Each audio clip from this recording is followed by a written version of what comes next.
Swimming's good for you, especially if you're drowning. Not only do you get a cardiovascular workout, you also don't die. 2 ticks. I said to my girlfriend, I said, you shouldn't eat before you go swimming. She said, why? I said, you look fat. I'm not being snobbish, but I think you know you're common if you're at the same school as your mum. This is a bit snobbish. Do you get annoyed by kids that can't use cutlery properly? That irritates me if they can't use cutlery properly. Oh. And that would add insult to injury, wouldn't it? If you got stabbed by some Asbo yob and they were holding the knife like a pen, I'd be fucking livid. Do it again, this time properly. Caravan holidays. Caravan holidays are a fun way of telling your kids you're poor. Most people laughing, a couple of you giving me the stink eye. Giving me a look as if to say, it's actually quite a posh caravan. It's a 6th berth and we go to Cornwall, so, or whatever. Just one question for you. On your holidays, do you shit in a cupboard?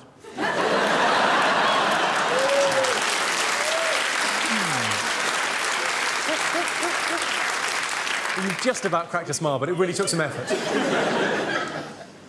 What's your name, madam? What's your name? It's not the telly. I can see you.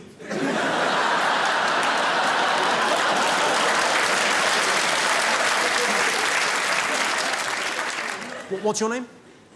Camilla. Camilla. And what do you do, Camilla? I suppose it depends on the guy.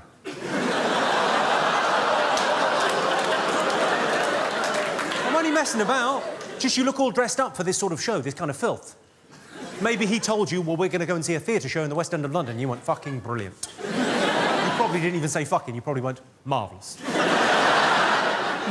The West End of London, a theatre show. This will be, oh, a bit of class. And he's finally, and then you, this, and you're going, for fuck's sake. You bought the ticket, and how do you two know each other? Mum. That's your mum.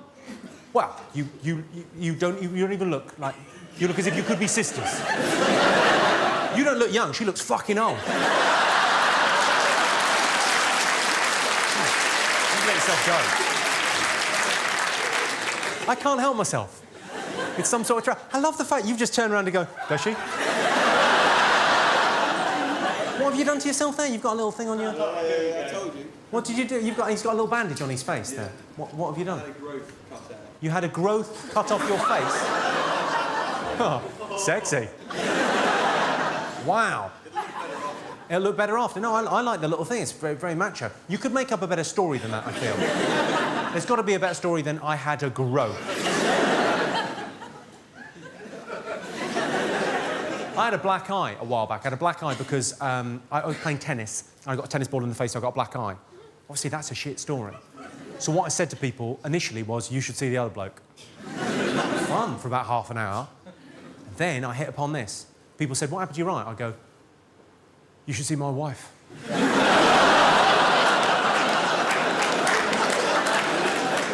You could visit her, she's in hospital. See, it's all class, this, Camilla. Wife beating. Oh.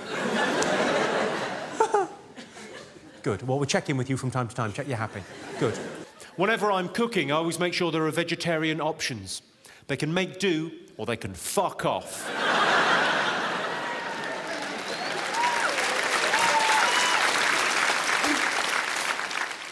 Is this racist? Do Chinese people have Guess Who?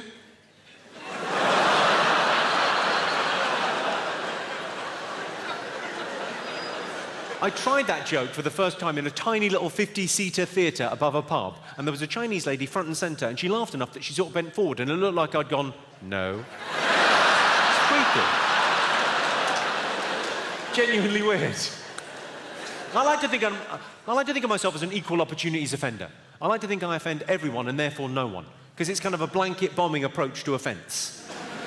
It's like I'm not picking on any group, and also I'm not really making any points, am I? I'm just trying to make you laugh for a couple of hours. That's my only job in this world. I'm not trying to make any points or change anyone's mind about anything. And the best defence of a joke is always, it's just a joke. I was only joking. Relax, I'm just trying to make you giggle. When you try and say something that's true, earnestly, from the heart, that's when it can fuck up much more spectacularly in your face. I've got a story about this. Do you want to hear it? Yeah. It's a story about PC blowing up in a friend's face. So this mate of mine, it's quite a long story, which is unusual for me, but it's a doozy, you'll enjoy it. This mate of mine runs a comedy club, okay, at a university. He's in his mid-60s now, he's been running it since the early 80s, it's a legendary club. Anyway, runs this thing, he's quite a right-on kind of guy. If there's a petition to sign, he's signing it and forwarding the email to me. If there's a march to go on, he's on the march. Very right-on, political, involved kind of guy. Anyway, he runs this comedy club. This incident happened about 12 years ago.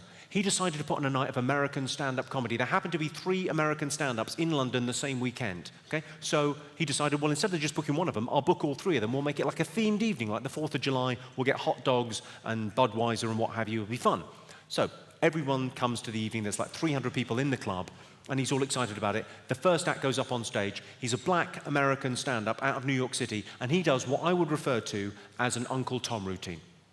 If you're not familiar with the terminology, that means he did a racist routine. All his jokes were based on negative racist stereotypes. He got away with it. He was a very charismatic performer. He was very handsome, but the material was terrible. I mean, it was like, at best, it was white guys drive like this and black guys drive like this. Nonsense, ill-observed nonsense. At worst, it was stuff that would make your skin crawl, okay? He totally got away with it that night. He got a big round of applause at the end of about half an hour set, and he walked back to the green room at the club, and my mate went in after him, and he went up to him, and he said, I want a word. You'll get paid for tonight's gig, there's no problem with that, but you would not be welcome back at my club telling those kind of jokes. I think it's racist, I think it's wrong. I don't think it's okay for you to tell racist jokes just because you're a black guy. I think if anything, you should know better. I think it denigrates the struggle of the African-American people, and you can never say that no one's told you so, because I'm telling you so right now, it's racist and it's wrong. And the comedian went, I agree. When you're right, you're right. But I'm the other black comic. I haven't been on yet. If you eat a lot of spicy food, you can damage your sense of taste. When I was in India last year, I was listening to a lot of Michael Bolton. I'd like to end this evening by talking about heckling. I like a bit of heckling. It's great fun when people have come to see your show and they feel they can join it. It's like everyone's friends. It's great. But when you start out in this business, oh my God, it can be cruel. I've got a friend that was doing a support act. And obviously, if you're doing a support act, people haven't paid to see you, they're paid to see someone else, and you're sort of getting in their way. This friend of mine, he's a very funny boy, he was supporting a very famous comedian in Oxford. And someone from the back of the room, as he was halfway through his act, and he was struggling, fair enough, but he didn't need this. Halfway through his act, someone shouted, "You're ruining our evening." Fucking hell. It happens to me all the time. Happened a couple of weeks ago. A guy sitting where you're sitting there, sir, front and centre, his phone went off. Now, everyone's got a mobile phone. Someone's going to leave it on by mistake. It's not the end of the world. Just switch it off. Not a problem. He took the call. So there's me and 2,000 people going, what the fuck is this guy on? He totally confidently, he went, I'm at a comedy show. And then there was a pause and he went, not really. Not really. I'll leave you with this. It has been a pleasure talking to you, ladies and gentlemen. I'll leave you with this. This is the harshest heckle I've ever had to deal with. I was doing a gig in Edinburgh at Late and Live. It doesn't start till 1 o'clock in the morning, so they're all out of their minds on heroin and shortbread.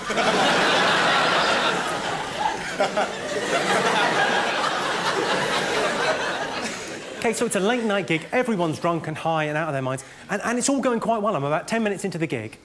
And, you know, doing my usual thing. It's about 8 years ago. I was pretty new to this game. And this guy from the side shouts very clearly, loudly, confidently, just as I'm halfway through a joke, "My mum died of cancer." I thought, shit the bed, what the fuck? I thought, well, I'll deal with this logically and in order. I said, well, firstly, I wasn't talking about mums, and secondly, I wasn't talking about cancer. And he came back with the epically harsh, "No, but it was funnier than this." I had this amazing cab driver. He was driving a black cab. He was whistling, yeah, smiling, clearly having a brilliant time. He said, "I love my job. I'm my own boss. Nobody tells me what to do." I said, "Left here."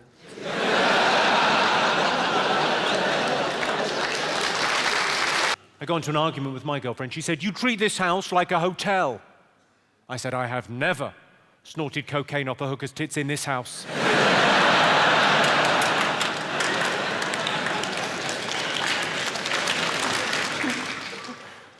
Told my girlfriend the top she was wearing was too revealing. Said Jimmy sometimes cries after sex.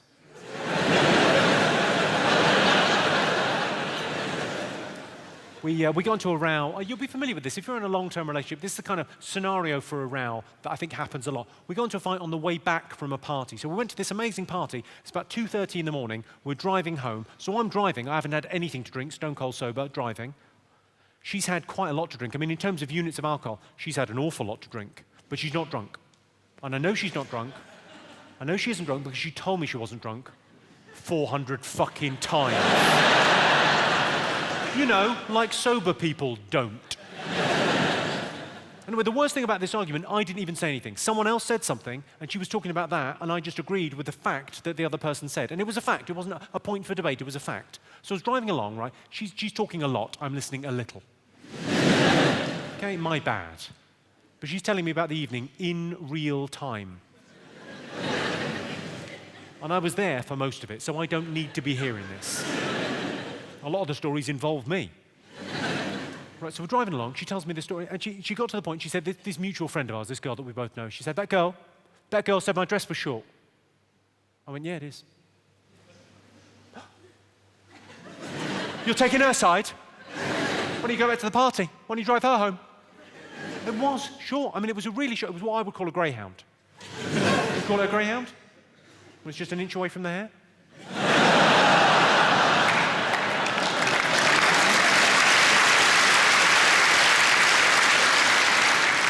Really short skirt, so like I went, it is short, yeah. She went, oh, you're taking her side? When you go back to the party and drive her home then, if you fancy her so much? Try not to mind me, you're saying I've got fat legs. Suddenly fucking Chewbacca's in the car. You never fucking fancy me anymore, you know what the fuck, there's just snot and... Next thing I know, like within 20 seconds, she's pulling on the car door. We're doing 40 miles an hour, middle of nowhere, 2:30 in the morning. She's going, I'll walk home, trying to open the car door. She's not wearing a seatbelt because she's pissed. Opening the car door, safer. Opening the car door, I have to stop the car.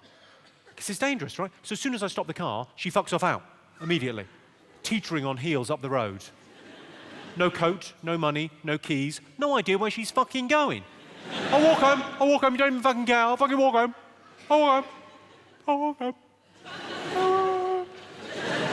So I have to do the dutiful boyfriend thing of driving along at 4 fucking miles an hour. Come on, get back in the car. It's all my fault. It's not my fault, I've done fuck all here. Come on, get back in the car, I'll buy you chips.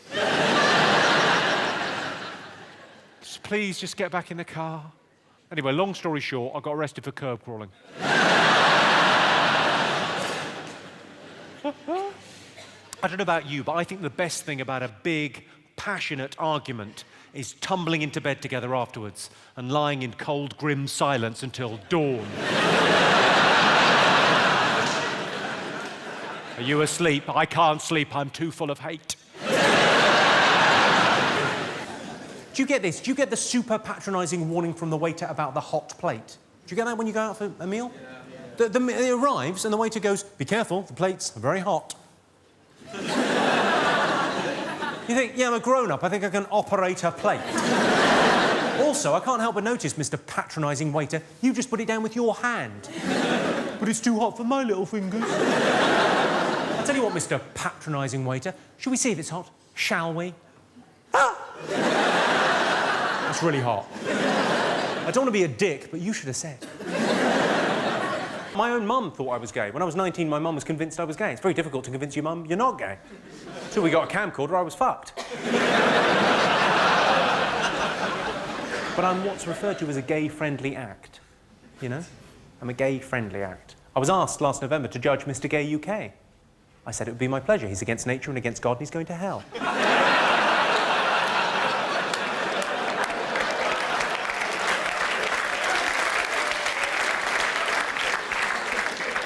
I think it's okay to tell that joke because it's almost impossible to offend a homosexual man. You know, because let's face it, they're doing that for fun. If your idea of a good time is a cock in your ass, what do you care?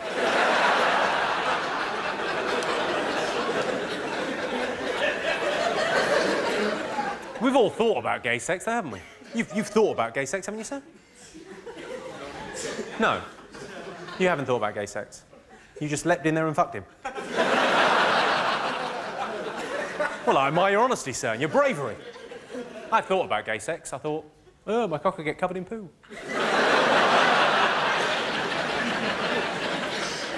You're sniggering. What's your name, blonde lady? Who...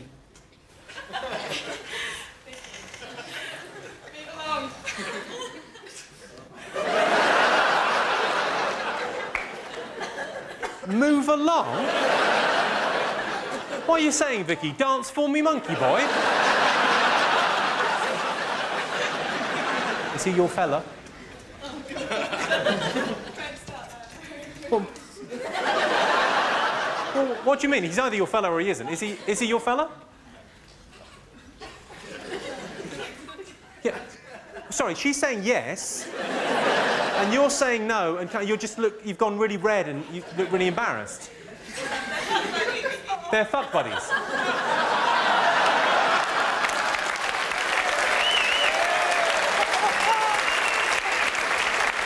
Oh! I see. What? How very modern. How very 2005. So you're not going out with each other, but you are fuck buddies. That is fantastic. Can we just all take a moment to, congratulate that man there?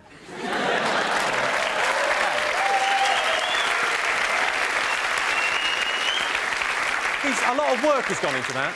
A lot of work has gone into that. He's had to buy a Cosmopolitan for a couple of years.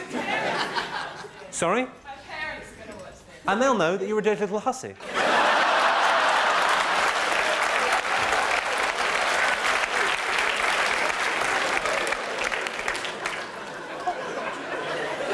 The great thing about that is that he's convinced you that, we don't need a relationship.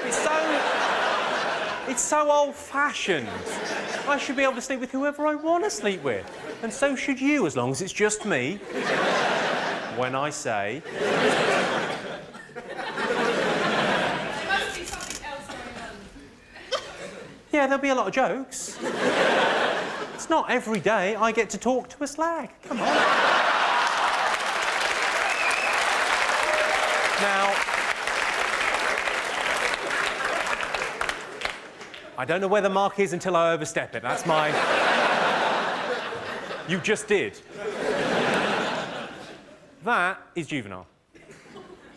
Sorry, for those of you that didn't see that, it'll be on the DVD.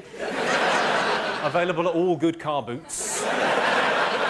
Vicky's response to that, she's been called a slag at a show. That's not good in anyone's book, and I apologise for that unreservedly. But did you really need to do that?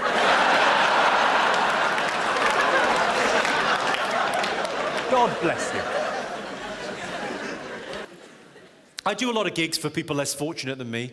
Only last week I was in Stoke. For those of you that don't know, it's sort of the English equivalent of Dundee. Are there people in from Dundee? Oh, there's some girls in from Dundee. That's good, because I've got money for chips and I wouldn't mind sex.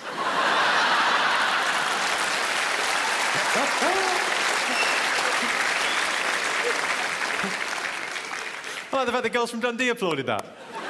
Just you're going, fuck chips, ooh. Should I do my impression of me seducing a girl from Dundee?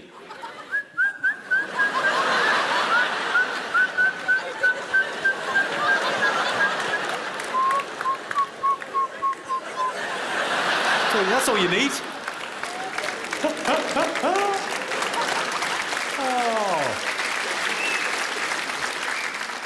Fucking marvellous.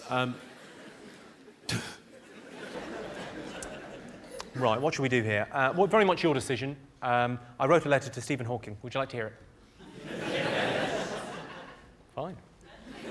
On your own heads be it. Okay, it's to Stephen Hawking in Cambridge University. Dear Professor, I know you get lots of letters asking you all sorts of things about the nature of the universe. And I also know you don't have a lot of time on your hands to be answering all of them in great detail. But perhaps this question from my 9-year-old will inspire you a little. He is severely disabled and has similar limitations to you.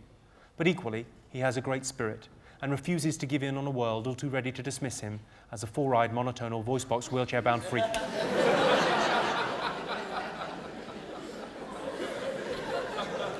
Anyway, what he'd really like to know is, would you like to come over and play?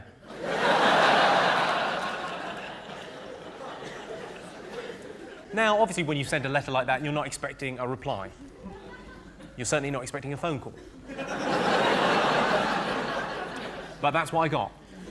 My younger brother Patrick answered the phone and passed it to me. He said, "It's Stephen Hawking's assistant." I was slightly taken aback. She was inquiring as to the name of my son. Now, the only disability my son has is, tragically, he's fictitious. But as I said, my younger brother Patrick had answered the phone, so I said Patrick. I gave a name, and then she asked about his disabilities, and I, watch a fair amount of daytime TV. I was able to cobble something together. And the reason I did that was not to sort of continue the joke. I just thought, well, she'll be embarrassed on the phone if I say it's just a silly joke. So I thought, well, I don't want to embarrass her. I'll just say it. That'll probably be the end to it. But it wasn't the end to it at all. About 2 weeks later, I received this letter, a lovely letter, and she sent me a biography of Stephen Hawking with a photo. It's not signed.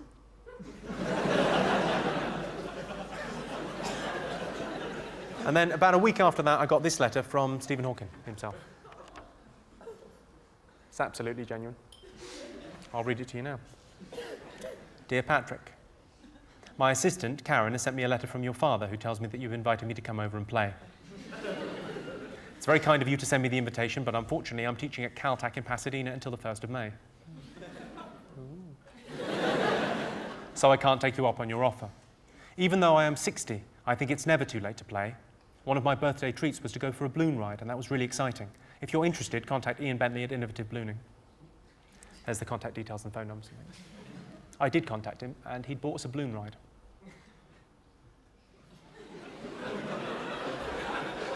I did briefly consider crippling my younger brother to take him up on the offer.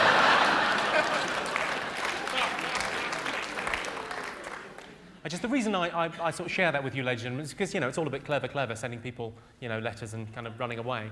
But that one went horribly wrong. And I also thought it demonstrated that Stephen Hawking is not only a brilliant man, but a brilliant bloke. What a lovely thing to do. Fair enough. Having said that, responding to a letter where you yourself are described as a four-eyed monotonal, voice-box, wheelchair-bound freak, maybe not that clever. My girlfriend wants a diamond ring, and the only reason I know that is it's pretty much all she fucking talks about. Let's face facts. The only way my girlfriend's getting a diamond ring is if the vajazzler slips. I don't really understand the vajazzle. I mean, I know what a vajazzle is. I know what it is. They whip away all the hair from your foo-foo, and then they diamante it. I say they, I imagine you get some Pritt stick and glitter and have a crack yourself. Have a sparkly crack yourself. You're welcome. I just don't know who that's for. I've never met a man who said to me, "Oh, I love vaginas. But I wish they're a bit more zhuzhy. A few more sparkles wouldn't go amiss. I want a glamour puss, a showbiz entrance." Has anyone had a vajazzle? She had. What motif did you go for, madam? I was a little bit embarrassed to ask for one. You had a heart because you were embarrassed to ask for... Like something spectacular. You were embarrassed to ask for something spectacular. So you were fine with someone putting glitter on your fanny, but you went, "I don't want to ask for anything embarrassing." How adorable. And was it for a special occasion, or was it just... No, I just thought, why not? You thought, why not? Well, plenty of fucking reasons. Basic hygiene. Your boyfriend could chip a tooth. And it was definitely a proper vajazzle, not a Liverpool vajazzle, which is just a euphemism for herpes.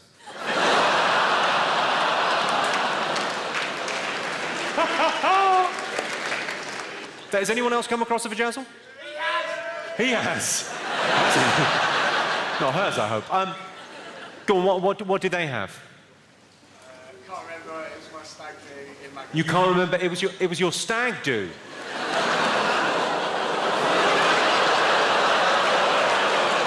Oh, you can't remember anything.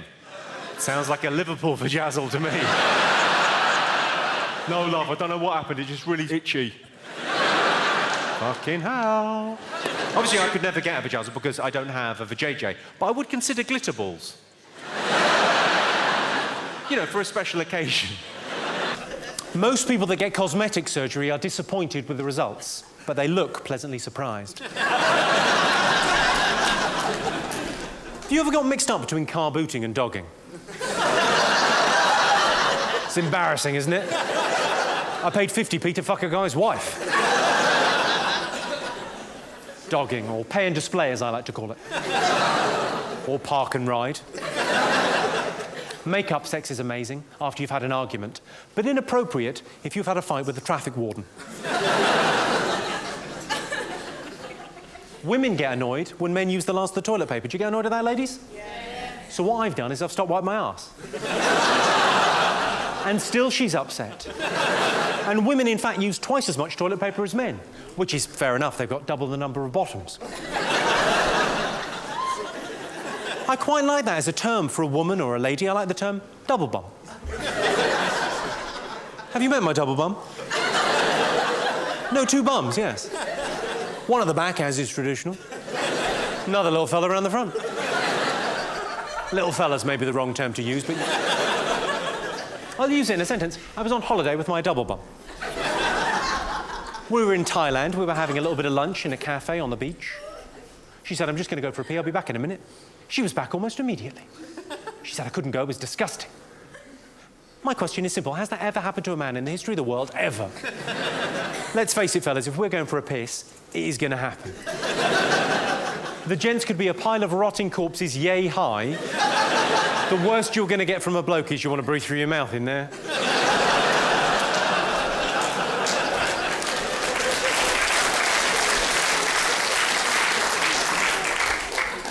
She said a weird thing to me recently. She said she wanted to wear a blindfold during sex. I thought, well, fine. On the one hand, you want to take away one of your senses in order to heighten the other 4, in order to increase the erotic pleasure of lovemaking. Let's give that a go. Sounds fun. On the other hand, I was thinking, what you're really saying is, I will fuck you, but I'm going to have to cover my eyes. I like it when ladies get tattoos. Have any ladies in here got tattoos? Yeah. What have you got? A vent. A what? A vent. You've got a vent. I think that may be the crudest term I've ever heard for a vagina.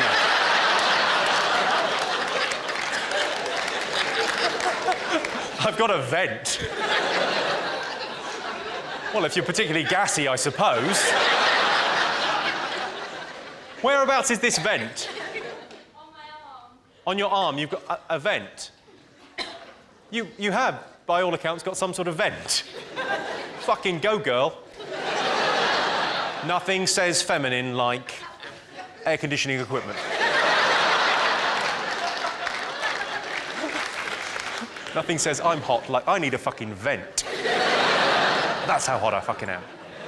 Has anyone got one on the small of their back? Yeah. What have you got? A football symbol.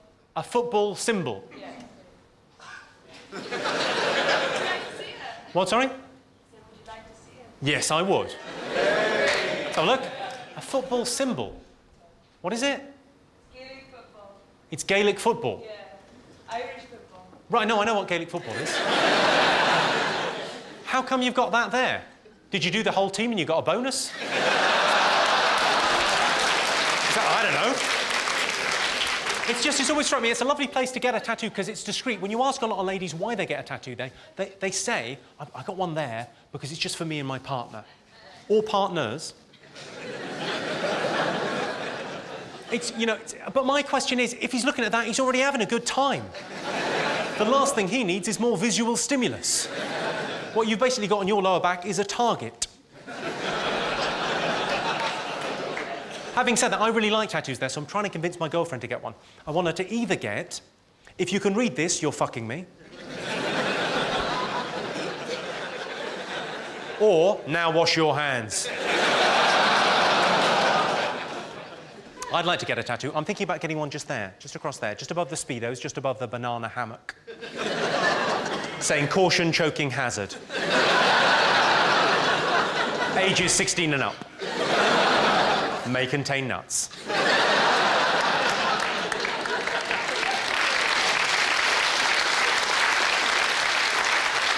Have any of you seen my impressions? Have you seen any of my impressions before? I don't do many. I do a few. I'll do one for you now. Are there any lesbians in? Does anyone enjoy smashing pasties?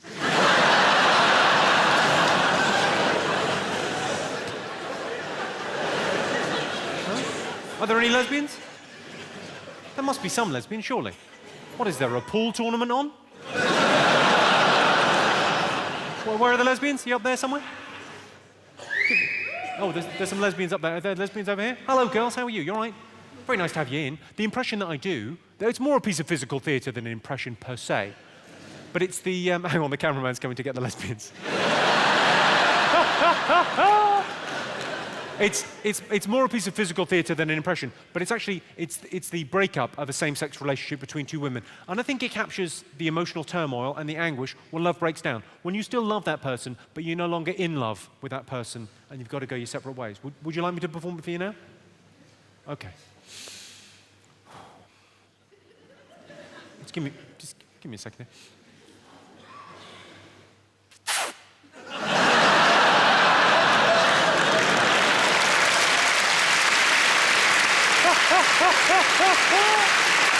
Yeah, what did you think was going to happen? I feel duty-bound now. What's your name, madam? What? Charal. Okay, fine, Charal. Sure, we'll go with Charal. And who are you with? Who's the other half? Rosie. Hi. I feel duty-bound to ask you the question I've asked every lesbian I've ever met. What would it take to get you back on solids?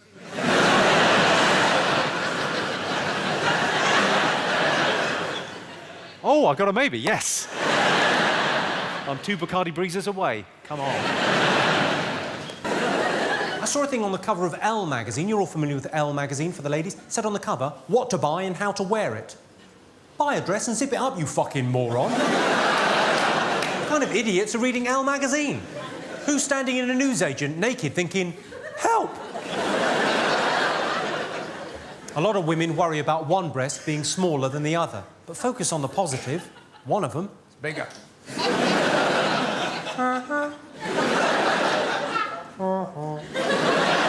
And we call that one our favourite. This is interesting. There's an evolutionary reason why men love breasts. It's because prehistoric men loved breasts. Have you noticed this, ladies? All men have got obsessive-compulsive disorder when it comes to boobs. Have you noticed that? All men have got OCD when it comes to breasts. No man has ever kissed and caressed a breast, yeah? All right, not a brilliant mime, I'm sorry. That looked like I was cracking a safe whilst trying to get the temperature right in a hotel shower. Pretty multitasking. Turn on the taps, test the water. That's how I remember it. That's very much foreplay for beginners. Not ready yet. Not ready yet. Oh, like a fucking slip and slide. Bang. Sorry, I got rather sidetracked there. What I was saying was, no man has ever kissed and caressed a breast and then not done exactly the same thing for exactly the same duration of time to the other boob. It's like we think your breasts are sentient beings and they'll be annoyed if we've got a favourite. One of your tits will be sat there going, she has all the fun, does she? My partner is always saying to me, you never tell me how you feel. About 2-3 times a week she'll say that to me. She'll go, you never tell me how you feel. What is she talking about? Only yesterday, I woke her up by slapping her in the face with my cock. How much clearer can I be? This means I'm horny. Sorry, sir, we made eye contact there. I didn't mean anything by that.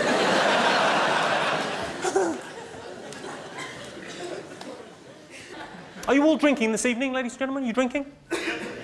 Yeah, quite a few of you. I like drinking. I prefer being drunk than getting drunk. I'm not very keen on beer and wine, but I like the interesting things you order when you're drunk.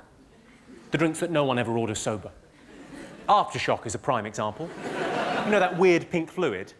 No one's ever ordered that. So the designated driver has never walked into a bar and thought, well, I can have one drink, can't I?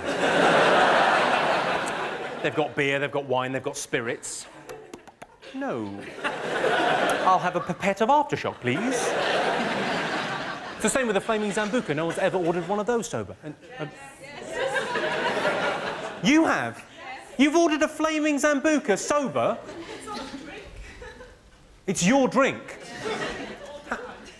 You order flaming Zambucas? Yeah. The clue as to why you shouldn't order one, madam, is the fact it's on fire. It's the equivalent of walking into a kitchen going, I'm a bit thirsty. There's a glass and a tap, and then spotting out the corner of your eye a gas hob. The only reason I could possibly think of to order a flaming Zambuca when sober is if you meet a girl and she's something just a little bit special. Yeah? Maybe you've been out on 2 or 3 dates, you've established she's beautiful, she's intelligent, she's funny. You think you might be in love with her, you think she might be the one, but she's got a bit of a problem with facial hair on the top lip.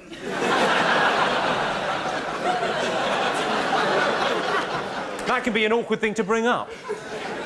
Much better, I think, take her out for a drink. 2 flaming Zambucas, please. No, they're both for you. You know, and you drink flaming Zambucas as well? Whereabouts are you from? Newcastle. Oh, of course. Sorry, I'm sorry. I'm terribly sorry. I was asking kind of a London audience, do you drink flaming Zambucas when sober? If I thought there were people in from Newcastle, I would have said, what do you like to drink to get you in the mood for a fight?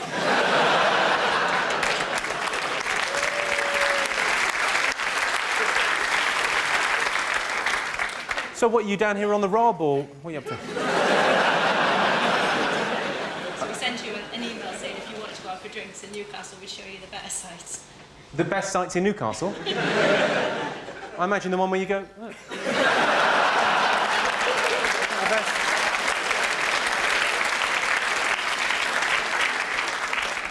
Has anyone had this recently? Has anyone made an appointment with the doctors recently? I phoned up for an appointment with my doctor and I got an appointment in 3 weeks' time. I thought, that's good, I'll either be better or dead. But then they gave me option B. They said, well, you can come down and see the locum doctor. It's not your doctor, it's just our doctor we've got down there, and if it's serious, you can come down and wait. So that's what I did. I went down to the doctor's surgery and I waited for like 4 hours. And eventually, I got called into the little treatment room with the doctor. Walked in there. Stunning looking doctor. I mean, properly 10 out of 10. Absolutely gorgeous. Exactly my type. I went, I'm embarrassed. She said, I'm a professional, you're a grown man, just tell me what the problem is. I said, okay.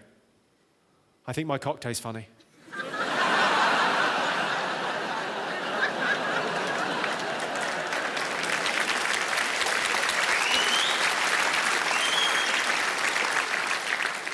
I don't know if you got a test for that, but I've had an idea. It's weird, the gender stereotype in that joke, isn't it? Like the idea that when I say doctor, most people imagine a man. That's very odd, because we all know there's loads of female doctors, but if you're honest, when I say doctor, do you imagine a man? Yes? It's weird. And when nurse is even worse. If I say nurse, do you imagine a woman? Sounds like a slightly overactive imagination there. Oh, yes.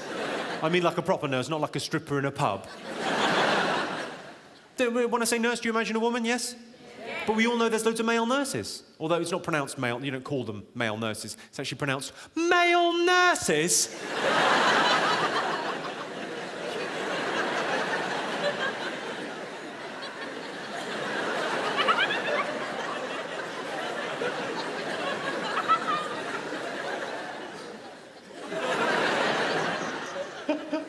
Not that I don't want to offend any male nurses, or indeed your boyfriends.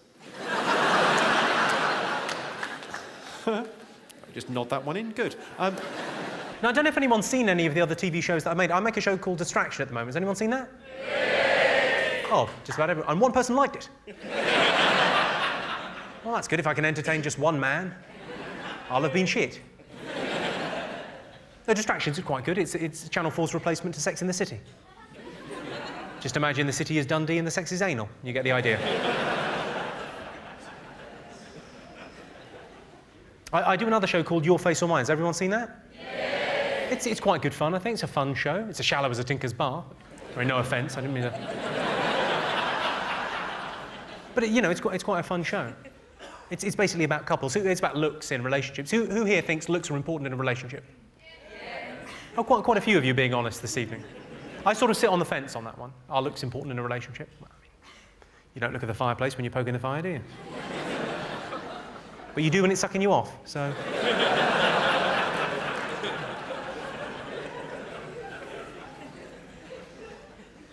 Are you two a couple? you mind me asking how on earth that happened? What were you thinking? You don't know? You do a lot better than that. You're punching way above your weight. Not just a little bit, it's a different league. Well done. Is that money or personality or low self-esteem on her part? Lovely little mix of all three. That's basically the show, Your Face or Mine. That's it, that's all we do. We string that out for half an hour, the magic of television. Although it's quite awkward sometimes because there's quite young couples on the show and, you know, they're 19 or 20 and they're talking about their looks. And it can be a bit awkward sometimes. We had an incident on the show where a woman came on with a medical complaint. I'm not sure what the correct medical term is, but she had a wonky face. I'm pretty sure that's not the correct medical term, but... She wasn't an unattractive girl either. She was quite good looking, but one half of her face was a lot lower than the other. Just a bit wonky. What had happened is she'd sent in a videotape to be on the show and recorded it rather coquettishly like that. And then she turned up and gone like that, and we'd all gone like that.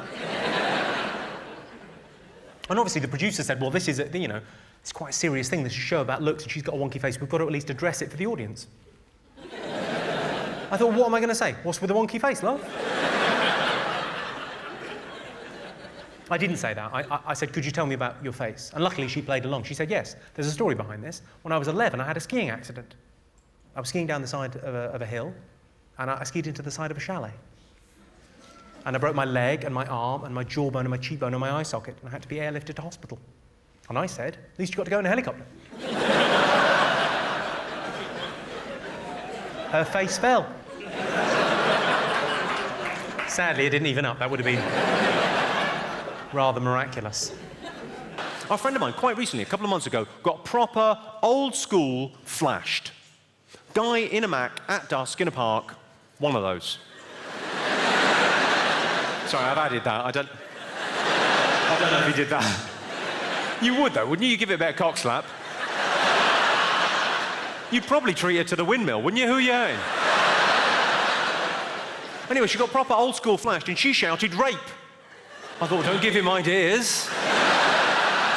Don't workshop it, you fucking lunatic. Has anyone in here been flashed? Yeah. Go on, what happened, madam? Is it a funny story or is it distressing? I was in a club and some guy flashed me. In a club? In a club and someone flashed you in the club? Yeah. Are you sure you didn't go off with a man in a club? I was kissing him, and I undid his zip, and then he flashed me. Go on, what happened? Tell me the story. It was in the middle of the dance floor. Middle of the dance floor, and he was throwing some shapes, and one of his was... No, my friend told him that we were lesbians to get rid of him. So to get rid of the guy, your friend told him you were lesbians. That's how these two started, but then they liked it, so they stuck with it. And did that work? Oh, she said, we don't like cock. And then he She said, we don't like cock. So sorry, so someone got his cock out in the middle of the dance floor in a club, and you went, oh no, sorry, we're lesbians. You could have just told him to fuck off. You're incredibly polite. I'll make up an excuse so he doesn't feel bad. I don't want the flasher to feel rejected. How nice are you? And has anyone else been flashed? You got arrested for flashing? Well, don't take it out on me.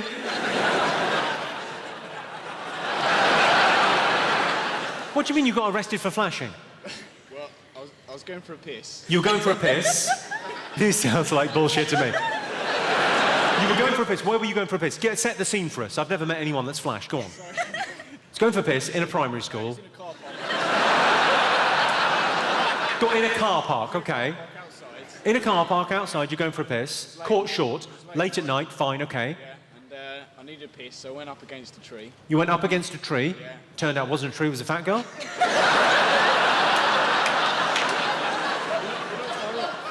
Go on, so you walked up to a tree to take a pee in a car park. This doesn't sound terrible. So far, I'm on this guy's side. Go on. So there was a woman in the trees. There was a woman in the trees. Sounds like you've broken dogging etiquette by pissing on someone. So you went up to take a piss on a tree, and there was a woman in the tree. She was walking, there's a pathway, She was walking, okay. and it was outside a police station. And it was outside a police station. kind of a fucking idiot are you? You went for a piss in the police station car park. Why don't you just turn yourself in? That's a cry for help if ever I heard one. Lock me up before I hurt someone. And what, did she scream? Did she complain? What happened? She went into the police station and they came out and arrested me for indecent exposure. They came out and arrested you for indecent... Is it because you're a bit ginger? Do you think they would have let you off if you hadn't been quite as... I'm sorry about these lights as well. We could well be giving you skin cancer.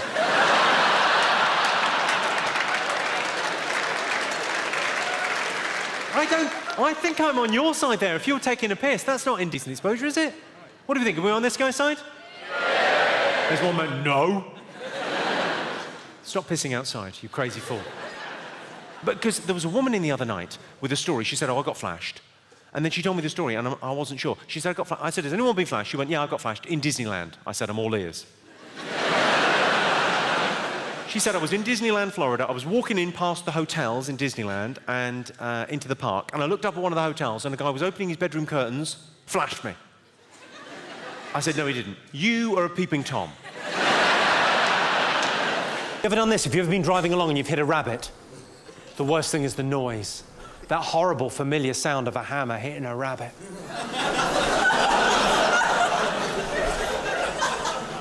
97% of all dangerous driving offences are committed by men.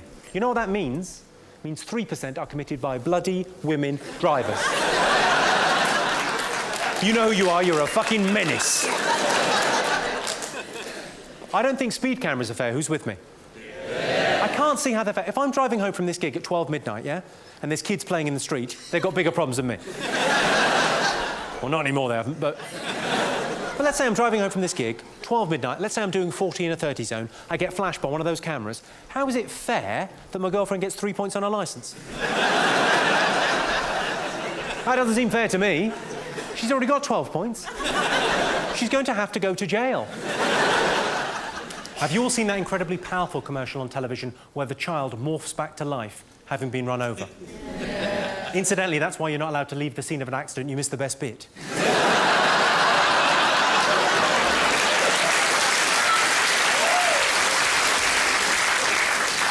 That advert clearly states if you're doing 40 miles an hour and you hit a child, there's an 80% chance that child will die. If you're doing 30 miles an hour, there's an 80% chance that child will live. Here's my question. Where's the ad for swerving? That advert's basically the government going, hey, watch out, there's a kid in the road.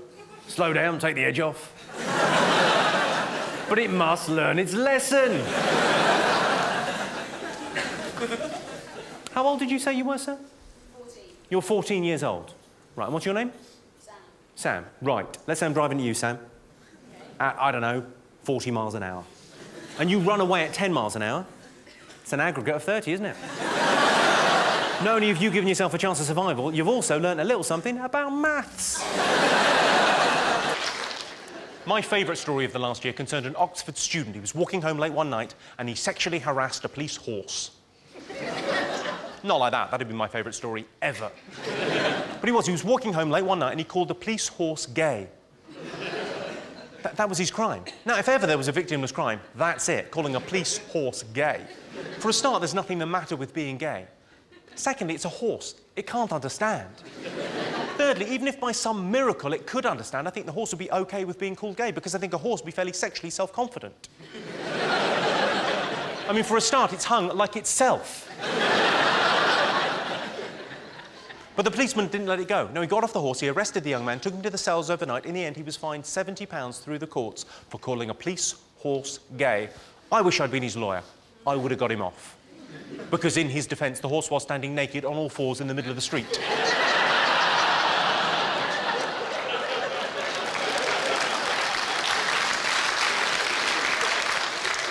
With a uniform man on his back. That is quite gay. You're gay, right? Come on, you're so far in the closet, you're having adventures in Narnia. Don't get the wrong idea, I thoroughly approve. It's a lifestyle choice. The wrong choice. No, but if God didn't approve of homosexuality, you would have sent some sort of plague to wipe them out. Oh, easy. If anyone's offended, can I refer you to my earlier comments where I said I don't believe in God, and then respectfully request you fuck off.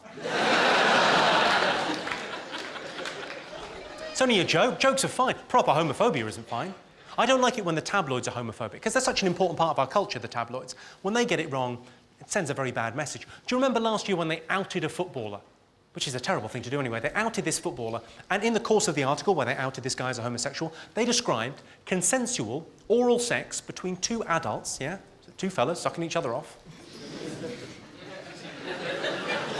They described that as a prank. How demeaning to homosexuals is that? To have that act of lovemaking described as a prank. And it also doesn't work from the other point of view, because I like to think of myself as something of a prankster. But I don't think I've ever said, gotcha!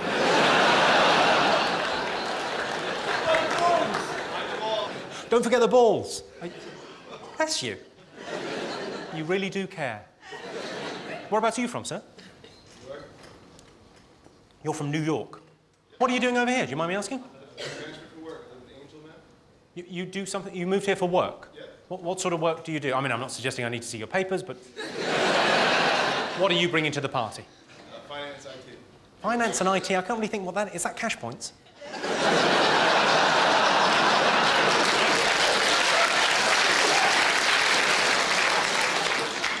Hang on, you're looking at ATMs. It's our language, you fucking ruined it.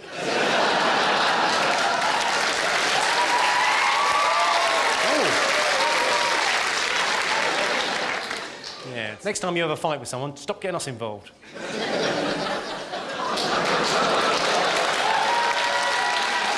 You're getting blamed for everything. Go on, you can... If it weren't for us, we'd be speaking German. Sorry, if it wasn't for you, we'd be speaking German. How little do you know about our language abilities? There's no way we'd have picked it up in 60 years.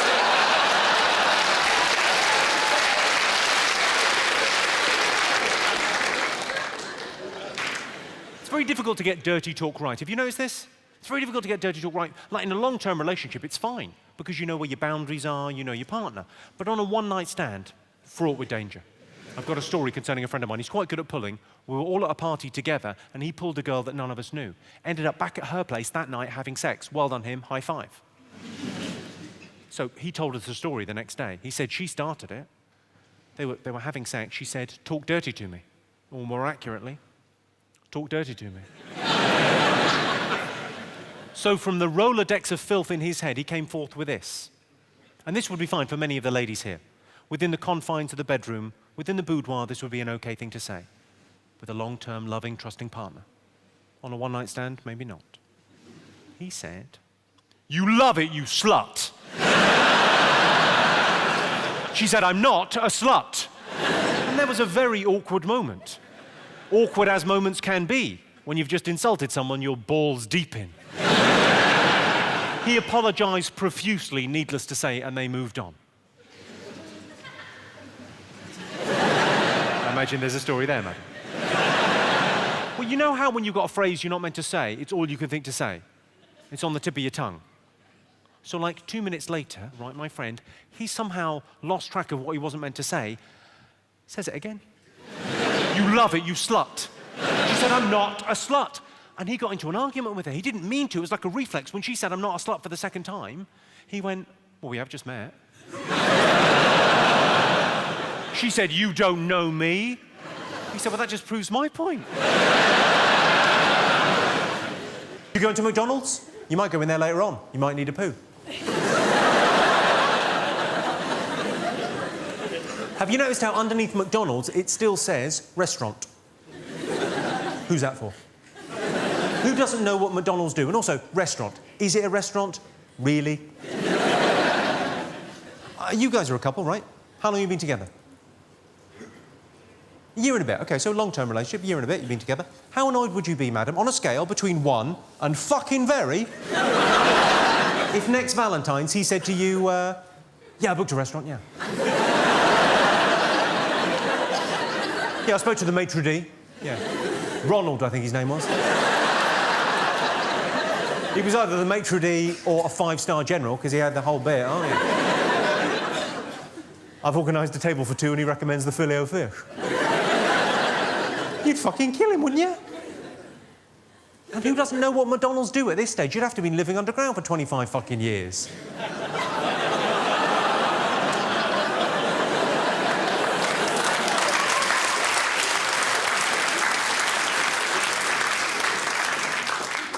Was ist das? Hamburger. Schnitzel. Schnitzel for the fritzer.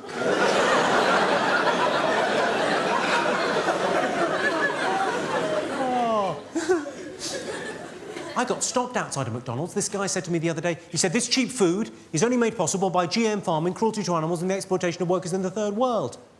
I said, all right, hold up. You had me at cheap food. I'm going in, there's no need for the hard sell. All that other stuff is just a bonus.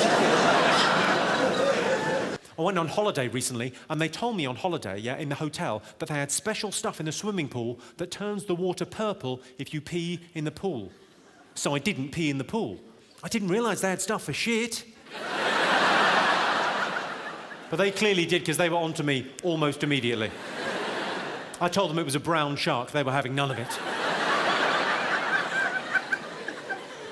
It's very much like, after talking to you for about an hour, it's like being at a dinner party and realising you're the only one on cocaine.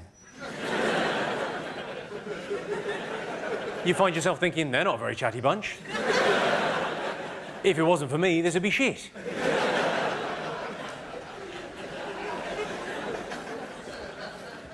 I was going to tell you a story about a gig I did recently. I did a gig for Mojo magazine. It's a big, pop magazine. And did a gig, it all went well. I was doing their award show for them. They invited me on. They said, yeah, will you do our awards? I said, my pleasure, lovely. Lots of rock stars and rock chicks, be cool. There was the awards there. I was just doing sort of 10-minute stand-up to begin with. I told a slightly anti-American joke. I said, of course, in Britain, we've got eat as much as you like restaurants, whereas in America, you've got eat as much as you can. You've added that important ingredient, competition. So not only could you be enjoying a delicious meal, you could be beating a personal best. Thus, the necessity for 3 pockets on the back of your jeans, you fat fucks.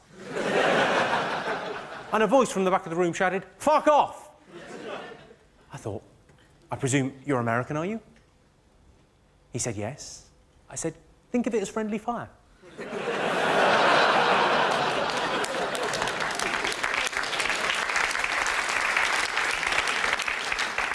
He then shouted, fuck off again, but louder. I thought, well, I better deal with this. I said, I'm sorry, ladies and gentlemen, the only reason I got into comedy and doing this kind of thing is because I thought it would be a bit of a fanny magnet. I wasn't expecting a cunt like that.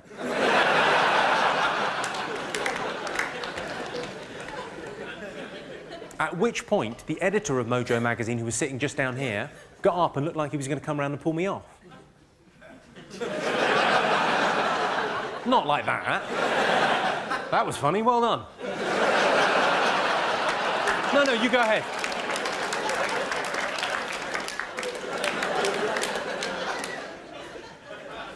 I sort of signalled to him to stop. I signalled to him to stop. I said, I'm sorry, sir, it was a cheap shot. It's a bullseye, doesn't matter.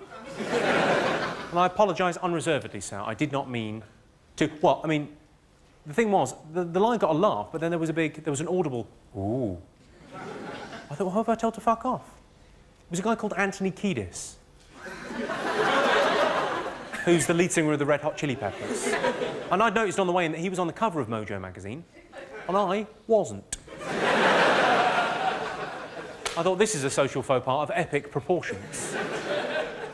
And I thought, well, I better apologise unreservedly. I said, I am sorry. If I've caused any offence, I'm sorry. I did not mean to call you a cunt. I'm sure you're not. I'm sure you don't have the depth or the capacity to give pleasure.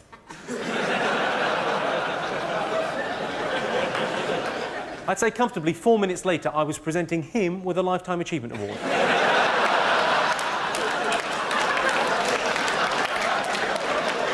I'll never forget what my granddad said to me. I shit in a bag, please kill me.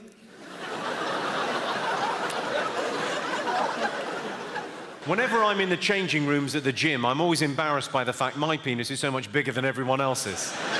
But then, in fairness, it is erect.